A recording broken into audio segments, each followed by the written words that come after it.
আসসালামু আলাইকুম প্রিয় শিক্ষার্থীরা, অবশেষে তোমাদের শিক্ষা প্রতিষ্ঠান খুলে দিল। তো সর্বশেষ শিক্ষা প্রতিষ্ঠান খোলা সংক্রান্ত যে তথ্যটি বোর্ড থেকে দেওয়া হলো, আমি তোমাদেরকে সেই বিষয়টা দেখিয়ে দিচ্ছি। সবার প্রথমে প্রাথমিক বিদ্যালয়গুলো খুলে দেওয়া হয়েছে।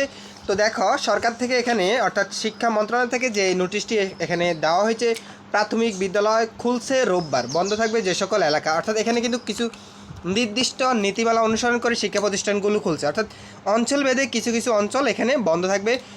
সো এখানে দেখো বলছে, কোটা আন্দোলনকে কেন্দ্র করে বন্ধ হওয়া সরকারি প্রাথমিক বিদ্যালয় আগামী রোববার অর্থাৎ 4 আগস্ট থেকে খোলার সিদ্ধান্ত নেওয়া হয়েছে। অর্থাৎ প্রথম পর্যায়ে প্রাথমিক বিদ্যালয়গুলো খুলে দেওয়া, তারপরে মাধ্যমিক এবং তারপরে হচ্ছে উচ্চ মাধ্যমিক। তো এখন পর্যন্ত প্রাথমিক বিদ্যালয় খোলার সিদ্ধান্তটি এসেছে 4 আগস্ট থেকে, অর্থাৎ প্রাথমিক বিদ্যালয় ক্লাস চালু হবে।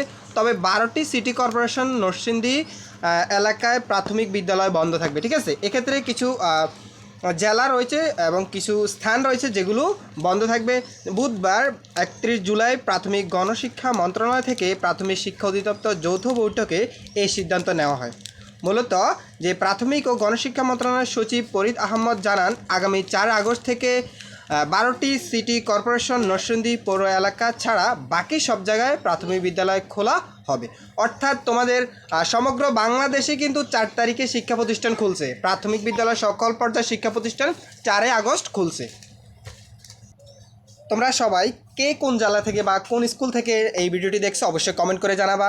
আর তোমাদের শিক্ষা প্রতিষ্ঠান তো তোমরা দেখছো যে তোমাদের খুলছে সবার প্রথমে প্রাথমিক বিদ্যালয় এবং এরপরে আস্তে আস্তে করে মাধ্যমিক এবং অন্যান্য শিক্ষা প্রতিষ্ঠানগুলো খোলা হবে। সো প্রিয় শিক্ষার্থীরা, তোমরা যারা উচ্চ মাধ্যমিক পর্যায়ে পড়তেছো বা মাধ্যমিক পর্যায়ে পড়ছো, তারা অবশ্যই তোমরা তোমাদের পাঠ্যপুস্তকের পড়াগুলো পড়তে থাকো, তোমাদেরও শিক্ষা প্রতিষ্ঠান খোলার সম্ভাবনা রয়েছে। ধন্যবাদ সবাইকে।